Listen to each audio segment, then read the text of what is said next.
All right, welcome to The Explainer. Today we are diving right into a really foundational idea in Buddhist practice.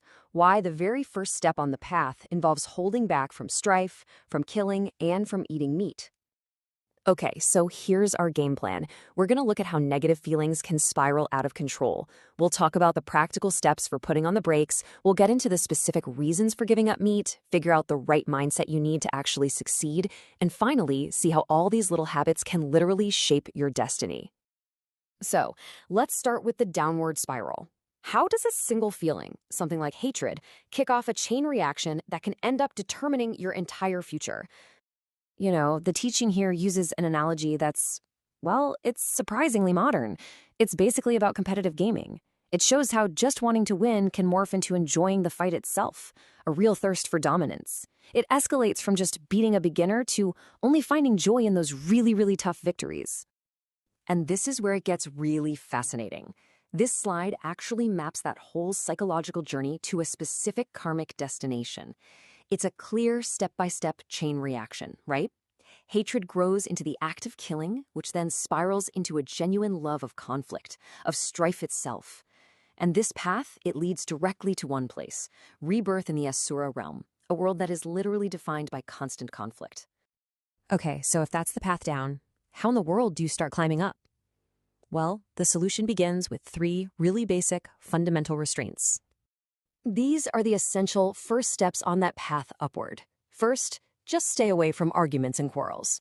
Second, you practice non-killing. And yeah, this extends even to insects if you can. Though the teaching is realistic, it acknowledges that being absolutely perfect in this world is, well, it's tough. The key point here, the absolute crux of it, is immediate self-awareness. And the advice is super practical. The moment you feel those emotions starting to bubble up, you recognize them instantly. And if you can, just physically get out of there. Remove yourself from the situation. That's your first line of defense. All right, now we get to what is, for a lot of people, the hardest one of the 3. Quitting meat. And to really get this, we need to take a quick look at a little bit of Buddhist history.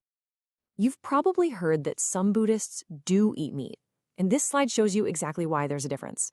The source material explains that the Hinayana approach, which allows meat under specific conditions, was actually an earlier teaching. It was seen as a kind of convenience method, something practical for monks who were begging for their food and basically had to accept whatever people gave them.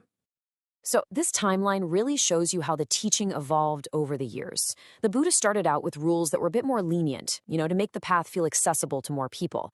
But in his final years, he revealed what's considered the ultimate truth of the practice, a much stricter guideline that after he was gone, his disciples should completely stop eating meat.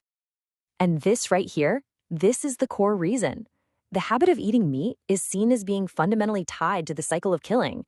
So if you want to break free from samsara, that endless cycle of birth, death, and rebirth, this habit absolutely must be broken.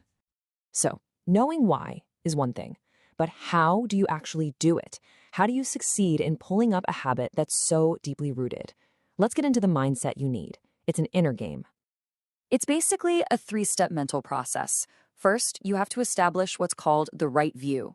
That's a deep, genuine belief that making this change is absolutely necessary. Second, you take a formal vow, which really solidifies your intention. And third, you just persevere. You have to be consistent for a long, long time. The text suggests it takes about 7 years to truly pull this habit out from the roots of your consciousness. And here's where it gets wild. The real test of your success isn't what you do when you're awake. It's what happens in your subconscious. The source talks about these test dreams. In the first one, maybe after 3 years of practice, you're dreaming that you're starving. Someone offers you meat, and you eat it. Just like that. No hesitation. That means the habit is still strong. Fail. Okay, fast forward another 3 years. There's progress. In the same dream, the same scenario, this time you hesitate. You actually think about it for a second before you eat. Now, this is a good sign. It shows the attachment is getting weaker, but it's not gone yet. Still a fail.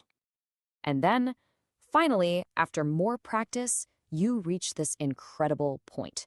Even in a dream, even when you are starving, your commitment holds. You refuse the meat. You say you would rather starve to death than eat the flesh of another being. And that is success. It means the habit has been truly, completely uprooted from your mind. So, what's the big reward for all this intense inner work? Well, this is where our everyday habits connect directly to where we end up after death. Now, the core idea here is that while a few things might influence your rebirth, this teaching zeroes in on your habits. Why? Because our daily ingrained habits are the most direct, honest indicator of where we're headed. They're the one thing we have direct control over and can actively change. And this chart just lays it all out so clearly. It's like an ascending ladder. When you successfully overcome the habit of killing and eating meat, you can ascend to the first of the earth-dwelling heavens. And if you add good deeds and generosity on top of that, well, that can take you even higher to the next heaven up. So let's just do a quick recap. We've seen how strife starts small and spirals out of control. We've understood those 3 core restraints. We've dug into the real logic behind quitting meat. And we've seen how mastering these habits is believed to have a direct impact on our journey to higher realms. You know, the biggest takeaway from all of this is that our ultimate destiny, it's not built on some grand heroic act we do one time. It's built on the small, consistent habits that we work on every single day. So the real question isn't just theoretical, it's personal. Which one are you going to start with?